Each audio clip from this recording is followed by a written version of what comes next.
Hello soulmates, and welcome back to Commander Abridged. Tonight's game is all about trying out decks that we hadn't played on the channel before, so expect some suboptimal gameplay and confusing decisions. Love that. Let's see what we're working with.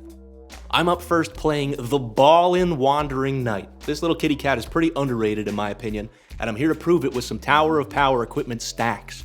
I will hopefully stay under the radar for a while, then build Balan up to immense power in a single turn, and pick off my opponents one at a time. Going second is Caps with Isshin, 2 Heavens is 1. This is one of the most versatile commanders to have come out in recent years, while still giving you a nice combat-centric focus to work with. Caps has taken this in the direction of human tribal, and will be looking to dump a bunch of tokens onto the field, incentivize his opponents to attack elsewhere, and then start pumping his team's power for some dangerous late-game combat steps. Third in turn order is CJ, running a partner pairing of Ardenn, Intrepid Archaeologist, and Kraum, Ludevic's Opus. This is a power to the people list where CJ will be attaching equipments and auras to his opponent's creatures, then rolling persuasion checks to try to get them to swing elsewhere. He will then be manipulating combat by the late game to flip those powered up creatures back onto their controllers. Going last is James with a last-minute commander swap, bringing in the just released at the time Ziatora the Incinerator in place of the usual Sekuar the Deathkeeper at the helm of his Balls tribal list. That's right, he's playing with his balls. Stuffing all of the ball sacrifice effects he can into one list, he's hoping to capitalize on what is typically a pretty underpowered creature effect in EDH by effectively turning them into burn and ramp at the same time. Let's get cracking.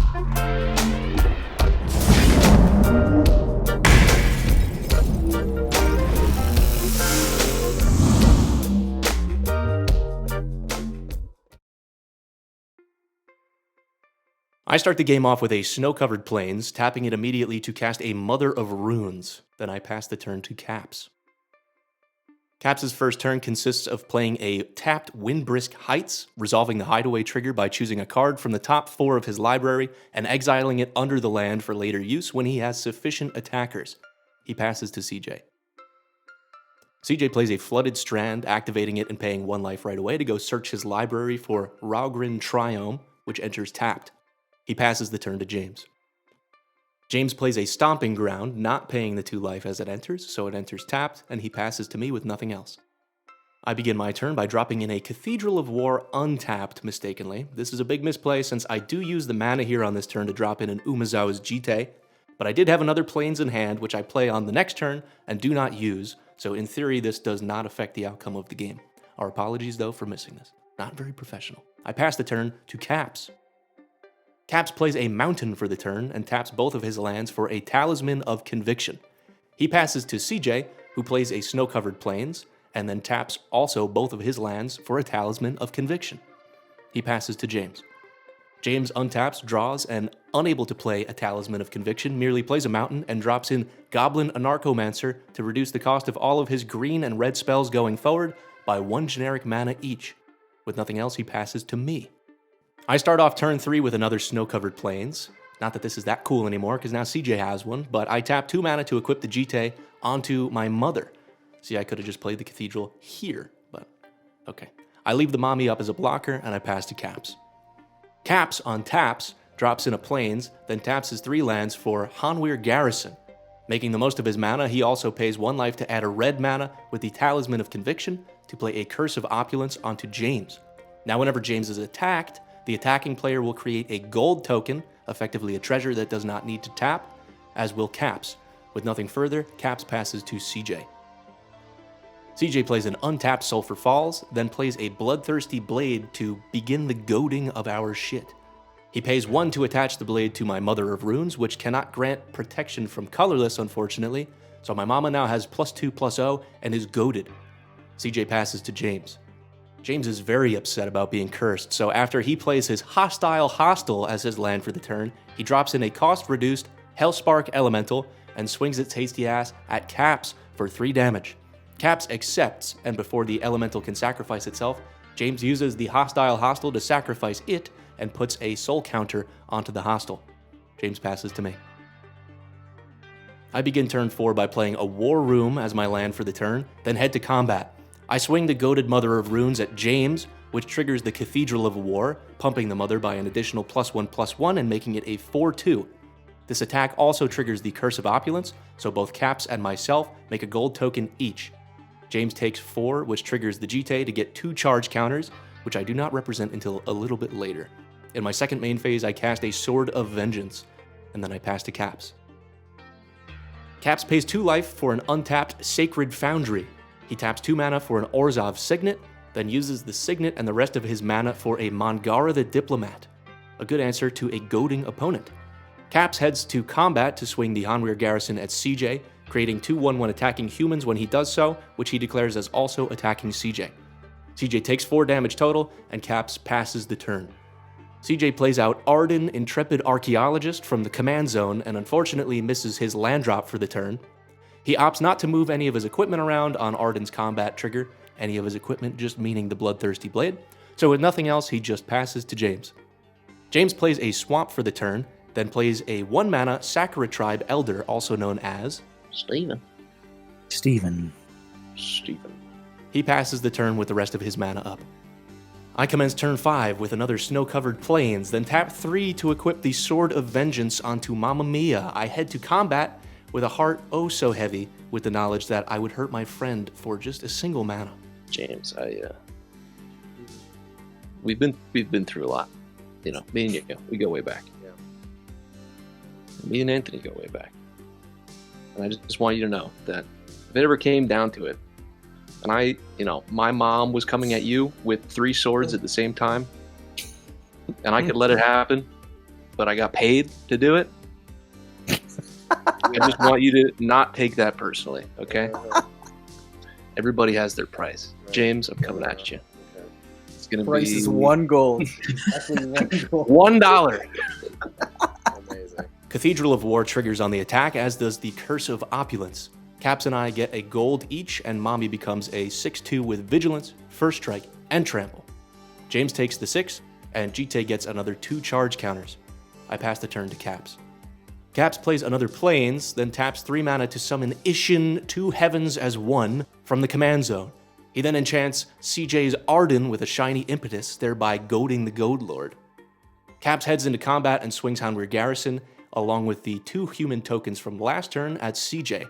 The Garrison's trigger is doubled by Isshin, so Caps drops in 4 additional tapped and attacking human tokens, also declared all as attacking CJ. CJ blocks the Garrison with Ardenn, killing the Garrison on damage, and taking the remaining 6 damage from the human tokens directly to the dome.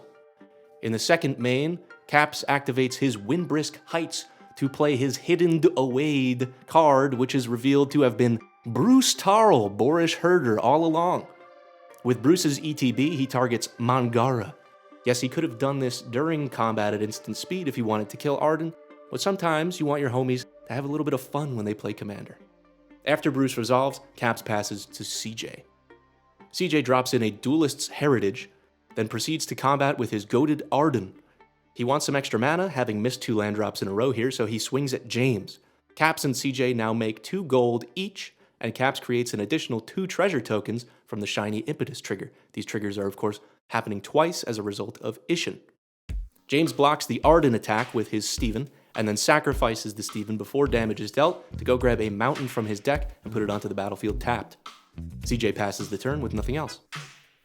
James untaps, casts Ziatora the Incinerator from the command zone, then proceeds through to his end step where Ziatora triggers, and James opts to sacrifice the Goblin Anarchomancer, dealing 2 damage directly to me and creating 3 treasure tokens for himself. He passes to me. I start off with a pretty mid land tax here, but better out than in, as Shrek would say, so I head to combat, and CJ offers to give me double strike in exchange for attacking Caps, so I oblige. I send the Madre Caps' way, which triggers the Cathedral and the Duelist's Heritage. CJ follows through, my voice cracks, so Mother of Runes becomes a 6/2 Vigilant double-striking Trampler. Caps realizes that his human tokens were meant to be tapped, so he only has Mangara, Isshin, and Bruce as available blockers here. This ruins absolutely everything. The ones weren't, though. Sorry about that. Unfortunately, forgetting about Jite activations, Caps double blocks the Mother of Runes with both Mangara and Bruce, so I use a charge counter to pump the Mother +2/+2 1 time. This allows me to kill both of Caps' creatures on first strike damage, and he takes the trampling 9 remaining damage to the face. Each damage step also adds another 2 counters to the GT. It should go up to 7 here. Unfortunately, for most of the game, I forget that Double Strike would add 4 instead of just 2, and I only do it as 2. So it goes back up to 5 here, at least the way we track it. I pass the turn to Caps. Caps plays a Robber of the Rich on his turn, then heads into combat and swings that hasty little feller at CJ. And since CJ has more cards in hand than Caps, and since Isshin is still on the field, Caps exiles the top 2 cards of CJ's library, and may play those cards during any of his turns in which he has attacked with a rogue, spending mana as though it were mana of any color to cast them. CJ reveals a Zephyr Boots and a Sea of Clouds as the 2 exiled cards. They pass the damage, CJ takes 2, and in his second main phase, Caps plays the Zephyr Boots by sacrificing a single treasure token. He equips the boots onto his Robber for 2 mana, and then he taps another 2 mana to play a Sky Knight Vanguard, and he passes the turn to CJ. CJ leaves the Zephyr Boots upside down on his board just to indicate that they are not under his control here. He plays a Shram Senior Edificer and then follows that up with a Lightning Greaves, triggering the Shram to draw a card. This draws him into his 4th land drop, so lucky. CJ heads to combat and swings the Ardenn at James to get more gold, promising to not give the Ardenn double strike. CJ and Caps both make 2 more gold tokens each, as well as the extra 2 treasures for Caps from the Shiny Impetus. And in the interest of not contributing to CJ's mana screw, James graciously accepts 4 commander damage. In main phase 2, realizing he did not equip the Lightning Greaves onto Shram, CJ does exactly that. He then uses a land and a gold to cast a Blackblade Reforged, drawing a card on cast from the Shram trigger. With nothing else, he passes to James. James plays an Impetuous Devils and goes aggro mode. He swings the Bing at Caps, and CJ uses the Duelist's Heritage trigger from this attack to give the already trampling Devils double strike, and James uses the Devil's attack trigger to target Isshin on Caps' board as a mandatory blocker. So Isshin has to block and then dies on first strike damage, and Caps takes the excess 8 trampling damage. Passing through to his second main phase, James goes to end step, and Ziatora's trigger is placed on top of the Devil's self-sacrifice trigger so that he can effectively fling the Devils at me and create 3 more treasures. Before he passes to me, I activate my War Room and lose 1 life to draw a card. Land tax unfortunately does not trigger on my turn, so I kind of give up on it. I head through my draw to first main phase, and I drop in another snow-covered plains. I play an overpay here for the equip cost on a Sword of Light and Shadow to attach it to Mother of Runes, who now has +6/+2 Vigilance Trample and First Strike as well as protection from white and black, but which cannot swing at CJ still. I tell him I would like to kill him anyway. Why?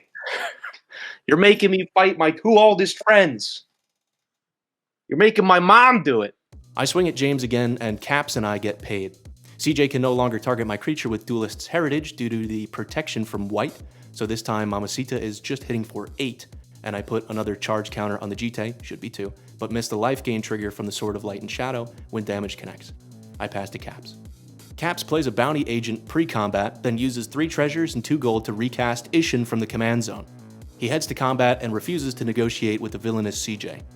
I can go in the air at CJ, which I think I will. If you do that, Near that card, CJ. yeah. If I think Robin Hood's gonna die if you do that. I would love to give it double strike and put it somewhere else, so I can save my removal spell. But I would just like some can't. cards. I mean, I don't really want to swing at Tom since he just did me a solid and didn't swing at me.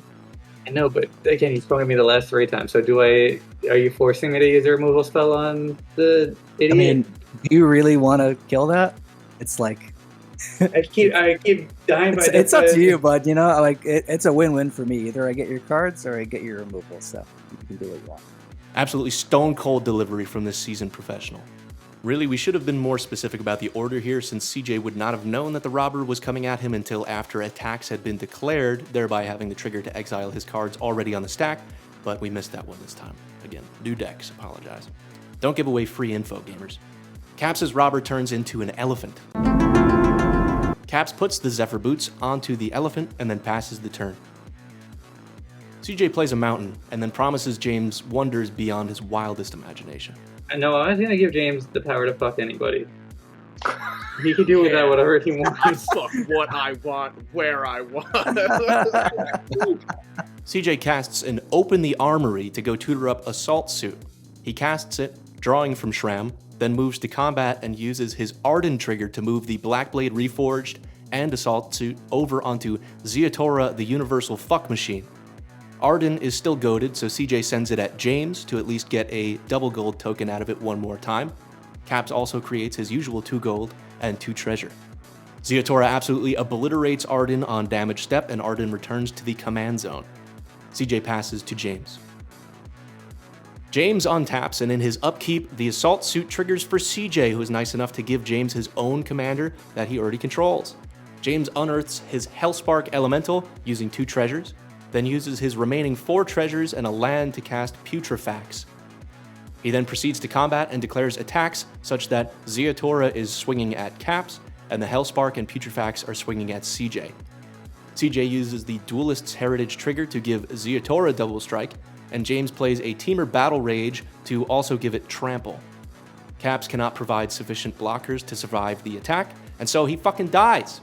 CJ takes 3 damage from the Hellspark Elemental and gets 5 poison counters from Putrefax. At the end of his turn, James lets the Hellspark Elemental get exiled to the Delayed Unearth trigger, and uses Ziatora to sacrifice Putrefax before it can sack itself, sending 5 damage to CJ, which is not dealt in poison counters because it is Ziatora dealing the damage here, and he also makes 3 more treasure tokens. James passes to me. I do not receive the assault-suited Ziatora on my turn, so I do this the old-fashioned way. I play Balan Wandering Knight from the command zone, then activate its ability after it resolves to attach all of my equipment to it. This leaves the Bloodthirsty Blade still attached to Mother of Runes, since that is CJ's equipment, but Balan now has double strike since more than 2 equipment are attached to it, and additionally has Trample, Haste, Vigilance, Pro-White, and Pro-Black, and +4/+2. I move to combat, swinging Mother of Runes at James and Balan at CJ. Forgetting that Balan has Pro-White, we let CJ block here with Shram, but the GT has more than enough charge counters on it to kill him anyway, so I remove 3 counters to give Balan +6/+6, enough to one-shot CJ, and then I get 2 more, again, should be 4 more, counters onto Umezawa's GT. CJ is eliminated, and with his passing, James loses the Ziatora ensemble, leaving him with a mere 6/6 flyer. I should also remove the Bloodthirsty Blade from the Mother of Runes, but we missed that here. I pass the turn to James. James starts his turn, and I have a bit of an epiphany. Oh, I didn't gain any of my life off the Sword of Light and Shadow at any point during this game, so let's call that out. James plays Balthor the Defiled, fucking Minions movie over here, but then he takes it back. He instead plays Power Matrix, and then follows it up with an Arc Runner, uses the Matrix to target the Arc Runner to give it +1/+1 and all the abilities, but I respond to this by giving it -1/-1 using the GT, and I kill it. Sometimes you do not want your homies to have fun playing Commander. James pretends to concede, but then, surprise! Yes, like. Ah! What the fuck? What do I do now? He's gonna kill it! I take 6 Commander damage, and then James passes. I play an Ancient Tomb, and then I win the game. Beefy Balan swings for the Commander kill, and the game is over. This game was a ton of fun. We all got to try out new decks, and everybody got up to some nonsense I did not get successfully interacted with even a single time. Caps made so much goddamn money. CJ assembled a fuck robot, and then James got to be POV, you are the fuck robot. Mono White has honestly come a long way as of 2022, but I gotta say, there's been some hidden gems in there for a while. Try out some cool older commanders, try out some niche new commanders, try out whatever makes you happy, and just have some fun with your friends. Thanks for watching.